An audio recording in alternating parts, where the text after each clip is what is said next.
And today we have the big man, the MD and CEO designate of Hyundai India Private Limited, Mr. Tarun Garg, man of the moment.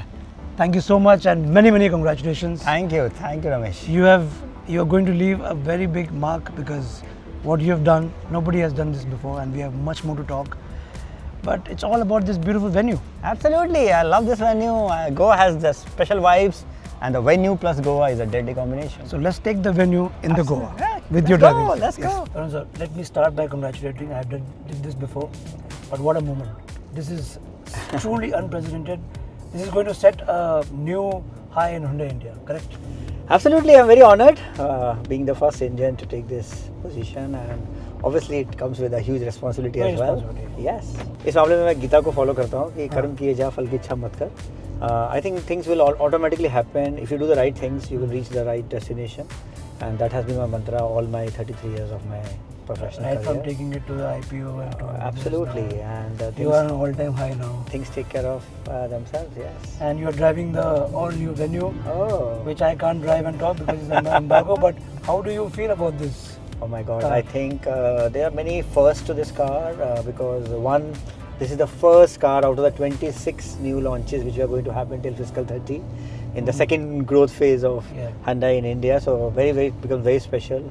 Also, it is the first software-defined car by Hyundai in India. So it sets the cat amongst the pigeons, and everybody has been talking about software-defined vehicles, but now we finally have it, and up to 20 controller OTA ECUs, and of course you have seen this beautiful CCNC infotainment 12.3 inch, then this digital cluster 12.3 inch, this curve. Steering is Absolutely, I mean the car is simply gorgeous, and of course performance as well. I'll reserve my opinion, but yeah, this only thing I'll say is that this looks more money for what you pay. And what do you think the insurance plays a part in this? So insurance of course plays a key role. I mean everybody wants insurance, and especially in an industry which is like a sunrise industry, EV industry, where customers have apprehensions about the resale value, about the battery life, about the threats.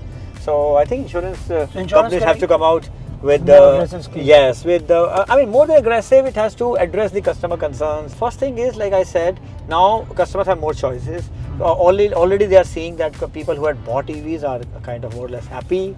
They are seeing that yes, so it brings in more people because obviously from a cost of ownership point of view, EVs make absolute sense. Correct, but you know what? Still, we haven't come to that aging of the EV still now. Right. I mean, no cars have touched 5-year mark. So Absolutely, yeah. So that's like I the said, thing. then you want to be the first mover. You want to sometimes you want to set the trend. You want to show that you are doing something for the environment. You want to give a message to the society. That green nameplate is a big kick. Big kick, Let me yeah, be honest. I have a Genesis and I have a Kona as you're well. the only one who has a Genesis. And we all don't like this. So, but I tell you, I go in a Genesis, yes, I get looks, blah blah blah. But I when I go in a Kona with a green nameplate, it really gets me that kind of a respect. Yeah, that is there. In every hotel or everywhere, whichever I'm going. If you had to be a Top Gear reviewer Right. and you had to pick something in this car, what is it that you think you could have done better in this? Let's be honest. In this. No, I'll be very How do you have honest, from the and I think the car has everything. I'll be very honest with you. When we were designing this car, and I have been involved right from day one. We were not looking only for like a full model change, or we were really looking for a totally different, basically a different nameplate. Correct. And we wanted to really set a new benchmark because, frankly speaking, even in 2019 when Venue was launched, Yeah. it really created a very new benchmark. We were not the first mover. Yeah. There were other cars around, but then with the Blue Link and with so many other features, we really took the game up. And this time again, we wanted to kind of raise the bar and take it to the next level. So Hyundai's IPO was the biggest in India's history. Right. What was fundamentally changed with the company after becoming like a publicly listed in India? It was a globally listed, but do you think? Yes. So look, if you see, Hyundai had been in India before the IPO for 28 years in India. We have got so much love and affection. Second biggest OEM. And good products, very good marquee brands being made. At the same time, we believe that, after the IPO, we have become kind of truly Indian because now the success is shared with the people, with the stakeholders. Sure. So I think that gives you a very different kind of feeling. That makes you much more responsible. No, and you get instant feedback. Correct. You know that what your stakeholders are wanting from you. The other thing I think which is very important is that you know that now you have to give value to the stakeholders. So it's not only about sales volume Not or about customers, but stakeholders. so there's another new. Yes, it just Does it change the way you design or price your Absolutely, cars? absolutely. Because now we have to be very conscious about the bottom line as well. So earlier it was about the top line or the market share, but now very much about the bottom line. Are we expecting a Venue Electric also very soon? Look, we have already announced that now we want to focus more on kind of dedicated EVs. So I think we'll go that way rather than having a EV on the Venue. Correct. The 7 new nameplates that Hyundai has announced, would you like to name them? Look, I would say that we understand that there are some opportunities which exist. Some of them we have already announced that we are going to be in MPVs, we are going to be in off-roaders.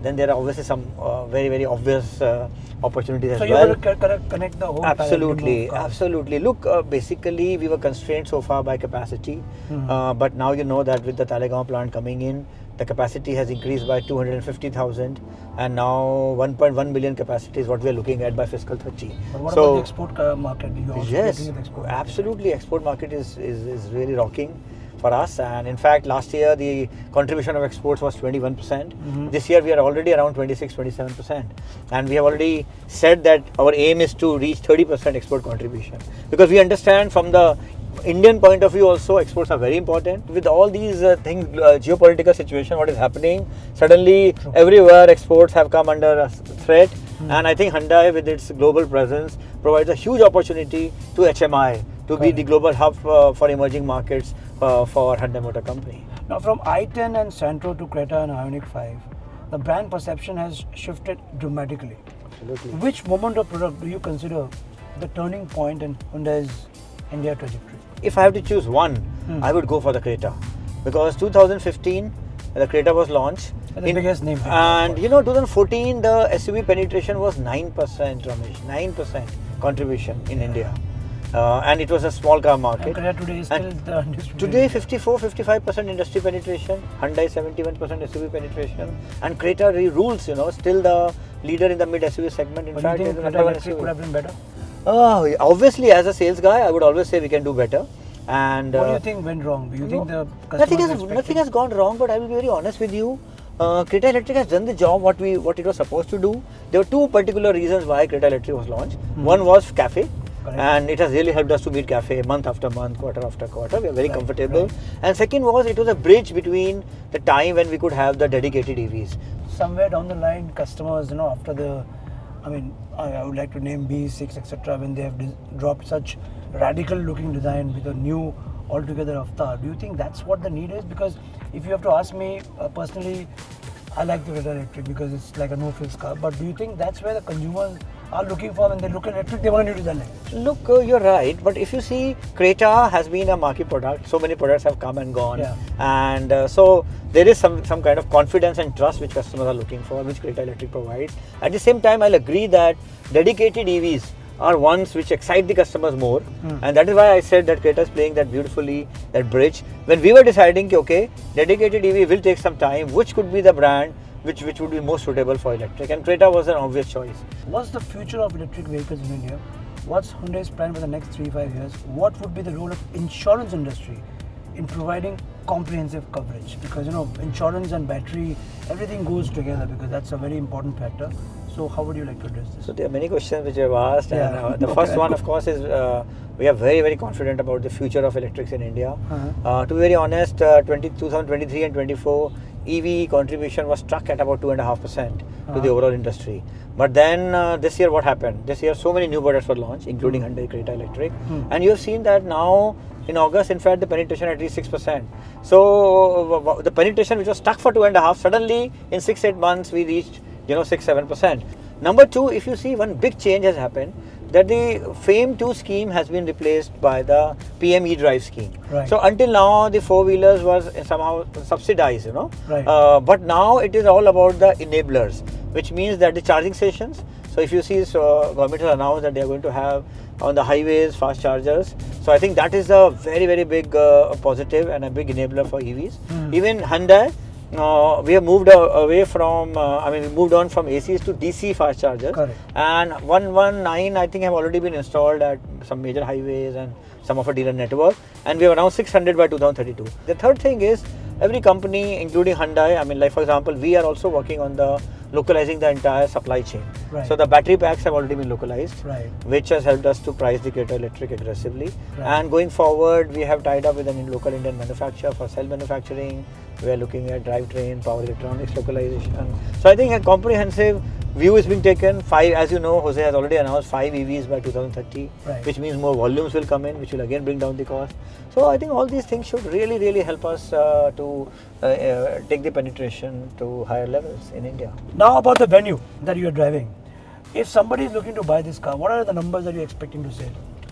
Oh, I think we with are. this pricing and with Of these course, features? look. I'll be very honest with you. I think the kind of reviews which we have got in the last Internal couple of reviews. days, external reviews as well. In terms of when we Sure. launched the car yesterday, people are extremely bullish about the car, and I personally feel that there's a lot of upside to it. Currently, this year we are selling about 9,000 domestic market and 600 export. 9,600. Yeah. Clearly, there is an upside of about 20% to the venue volumes with this new So car. there will be waiting period. And yes, of course, because the bookings are coming in hoods, and for the first time in this in the venue, we have launched the diesel automatic. Oh, Now this is something very special because this is a huge customer demand. huge customer demand. Diesel has been in demand always. And automatic because we had a manual, but we And did you not. have, you have an edge because none of your competition is So, doing except Tata, of course. and I think with the GST 2.0, the GST has come down to 18%, which really makes it a very huge value proposition. Can you imagine a diesel venue manual is now priced starting at less than 10 lakh rupees. Yeah, So it's a huge value proposition for the customer. The N line, we are now having the N line. It has 32 more features than the venue, and the new venue has 60 changes than the old venue. Oh. 60. So you can see that we have gone all hog in terms of making the changes, and we did not stop at anything. Whether you see the interiors, the color toning, you see here we are having the all black interiors for the other turbo engine. Yes. Very, very powerful, and it will give the performance enthusiasts and the sporty kinds really something to cherish. I think one thing very special about the venue is that the average age of a venue customer is less than a normal Hyundai customer, or even from an industry 25? perspective. 24? No, it's less. The second thing is that not lesser than 25, but less than the average age. The second thing is first-time buyers of venue are 45%.